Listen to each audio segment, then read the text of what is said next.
Be, gusto mo? Sumabog mukha mo? Hindi, joke lang, kuha ka, oh. Sige, salamat. Alright. Masarap yung ganun ko?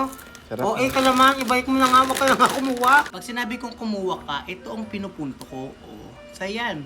Kunin mo. Ang galing. Yan. Medyo malaki pa yan, tol. Wait lang, hatiin ko.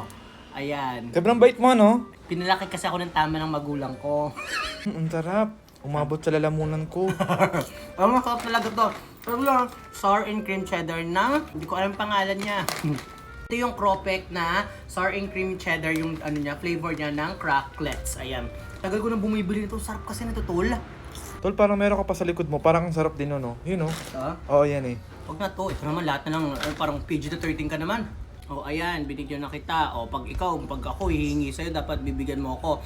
Pag nagpadala yung magulang mo, dapat bibigyan mo ako maraming chocolate. O noong nakaraan, binigyan kita yan, hindi mo naman ako binigyan. O hindi pa nga ako kumakain ng lunch eh, akin na nga yan.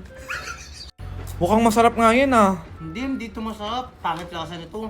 Tsaka wag lang humingi, hindi mo magugustuhan to. Sour and cream cheddar, hindi mo yung gusto.